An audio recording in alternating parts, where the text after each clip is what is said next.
On Volume 1 of his saltwater fly tying series, Jimmy tied and fished a variety of flies for bonefish, redfish, and permit. In this volume, Jimmy will tie an assortment of tarpon flies, including Nix tarpon shrimp, Stuap's furnace and red squirrel tarpon fly, the Nix Shanaboo mullet, and the closest thing to a real needlefish, the Key West Cuda Killer.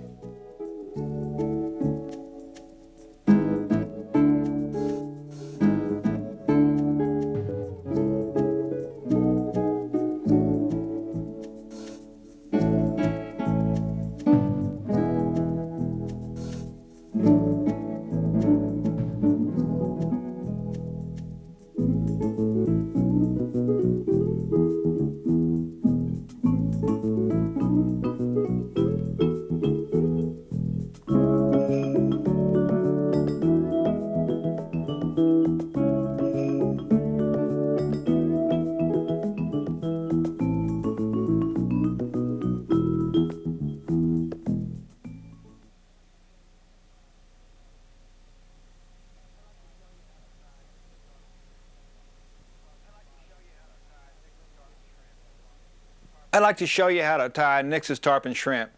It's a tarpon fly that's been really good to me for a lot of years. I now tie this fly on a TMC 800S. I can't tell you how good a tarpon hook I think this hook is. You can also tie it on a 34007. Use bleached squirrel tail. That's a gray squirrel that's been bleached with Lady Clairol, believe it or not. But it's the absolute perfect saltwater color as far as I'm concerned.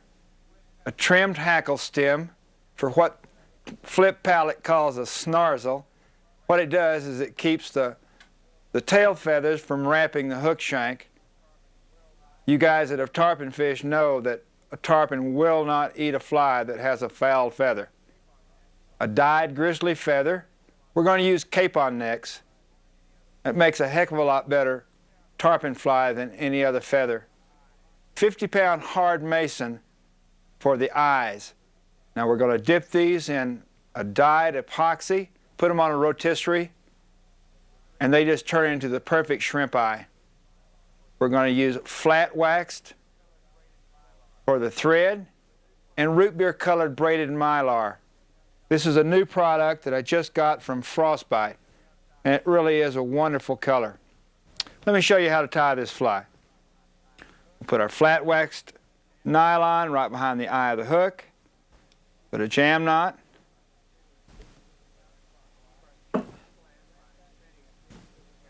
Keep our thread flat by spinning it counterclockwise. Wrap back to the bend of the hook. Okay, now that's almost just a little behind the barb of the hook on a TMC 800S. Okay, we're going to tie on a snarzel, which is a hackle that the fibers have been trimmed off of. We'll tie this right on top of the hook shank.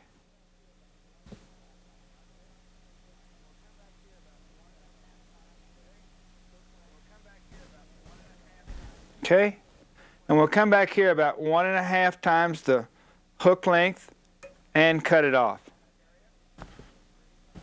Put a little flex cement on that area and just run it all the way down the hook shank, the thread covering. We're going to cut 6 feathers. Now again, these are capons. And on a 3/0 hook, I do measure these because I want them exactly the same size. And I make them about 6 centimeters.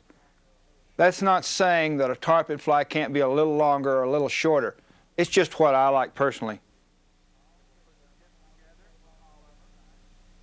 Okay, we'll put the tips together on all of them, all 6 of them, and I'll just cut them all at the same time.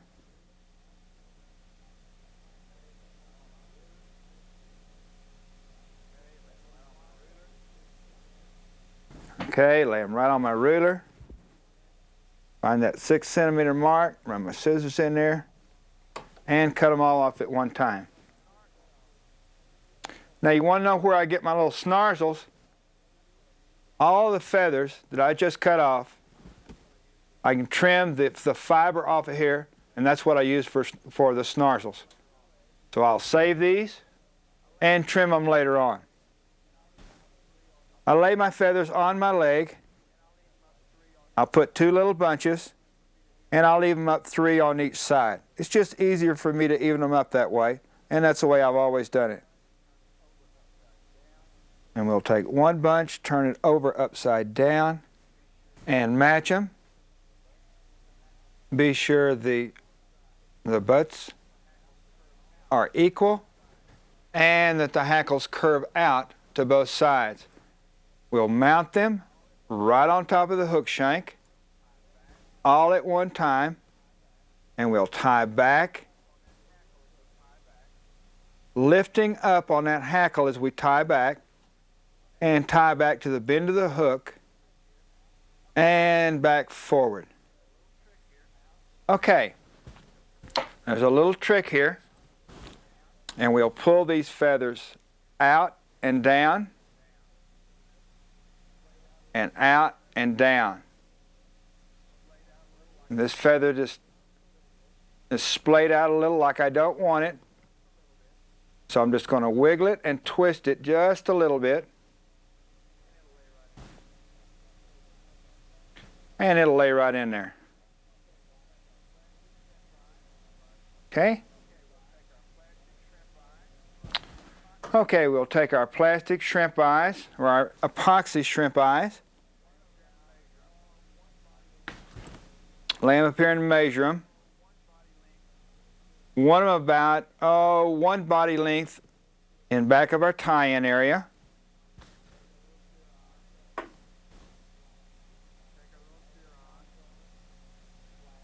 We'll take our little zirons and mash that monofilament flat, and then clip them off where we've got enough to tie in. We'll put 1 on each side.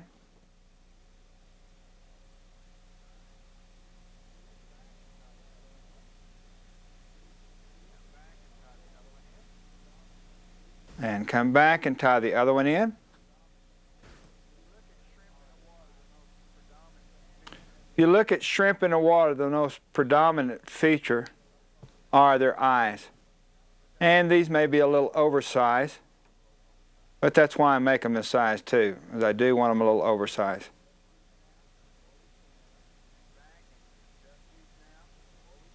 Okay, come back and we can adjust these now before we seam in them.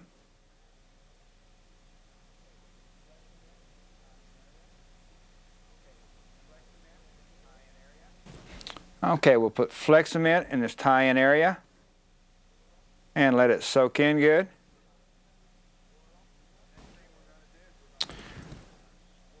The next thing we're going to do is we're going to tie in our squirrel.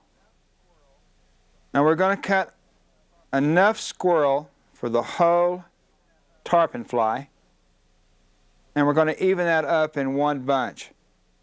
Or we're going to put it on only 1/3 at a time.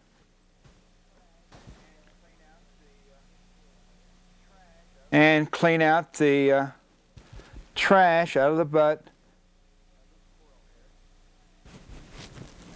of the squirrel hair. Put in our hair stacker, couple of tamps. Okay, now again we're going to just take 1/3 at a time.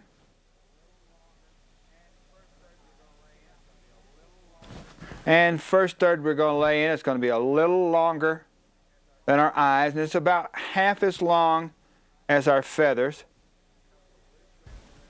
On the far side, take a couple of loose wraps around there, tighten it, and then just lay your finger on there as you tie back. Okay, take the other third, tie it on the near side, and exactly the same length.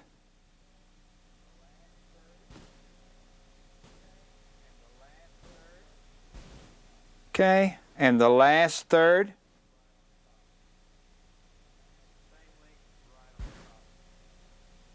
Same length right on top.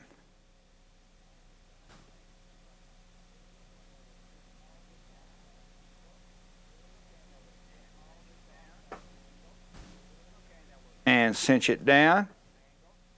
Okay, now we'll trim all this off at an angle. Very important to trim off at a nice precise angle. Otherwise, when we overwrap this, it'll be lumpy. A lot of times I'll take it out of the vise and trim it till it's nice and perfect. Let me rotate my vise around a little bit.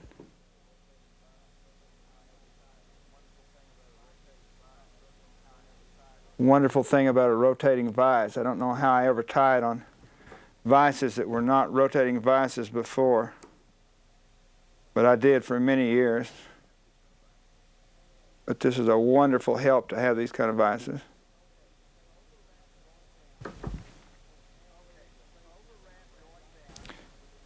Okay, we'll overwrap going down, and we'll leave space between our wraps.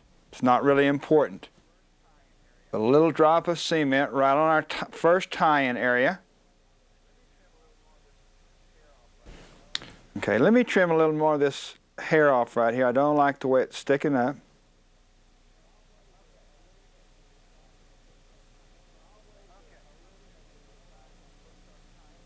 Okay.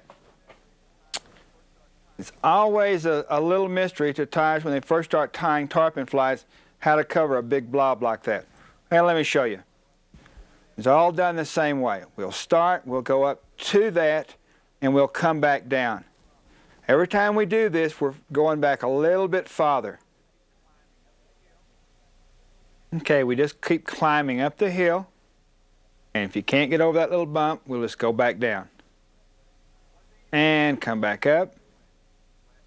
One thing you want to do is keep this thread flat. This is flat wax nylon, and you do that by just spinning it. When it gets twisted up and it's not flat anymore, you just spin it counterclockwise, and it'll flatten right out.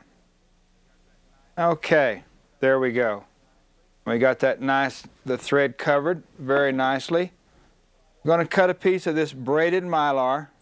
It's a wonderful color, and like I said, this is a new product for me, Frostbite.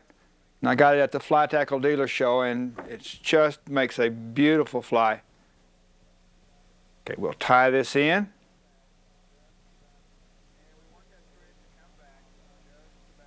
And we want that thread to come back just about the portion on the shank of the hook that's opposite the barb.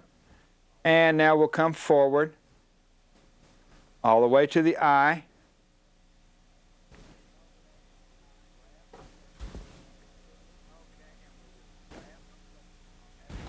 Okay, and we'll just wrap after we put a little cement on there. Put some flex cement on there all the way around.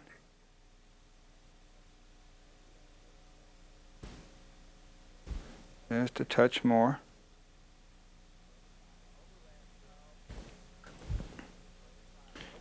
Okay, and we'll overwrap this with this braided mylar.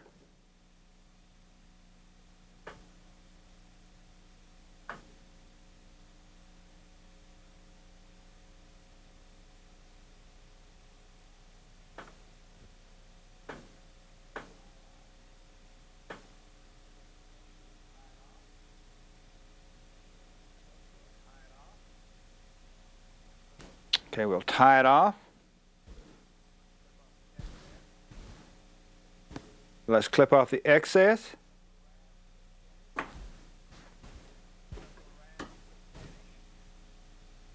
Couple of wraps, whip finish.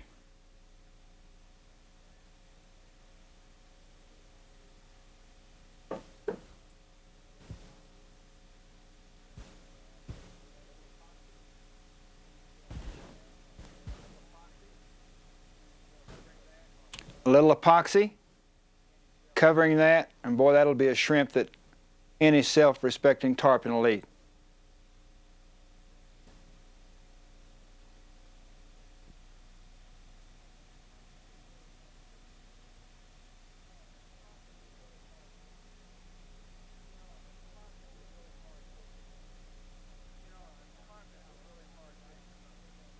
You know, a tarpon's a really hard fish to hook.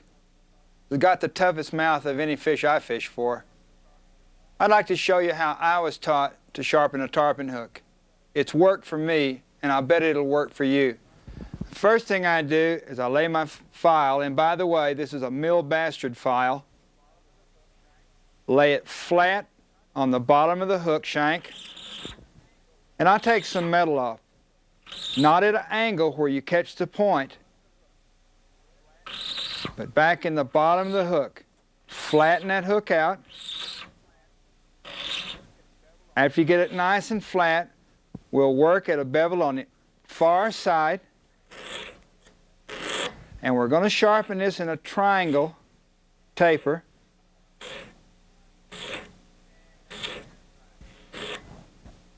And now the near side.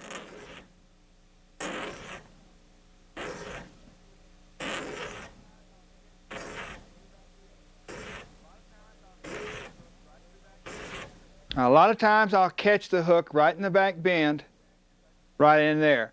I really don't worry about that unless it's severe, because I've never had a hook break back there on me yet.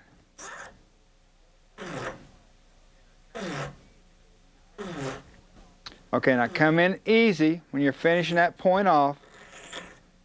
Hit it nice and easy.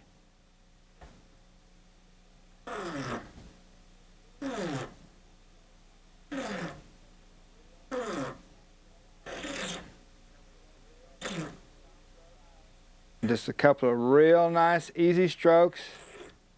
If it hits in there and stops the filing, go back and get another angle.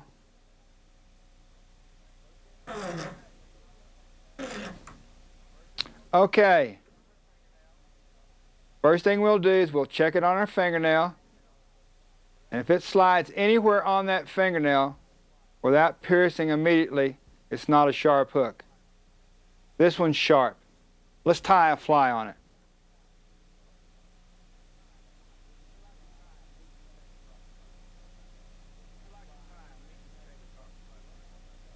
I'd like to tie a meat and potatoes tarpon fly for you. This is a fly that I never go tarpon fishing unless I've got some in my tarpon box.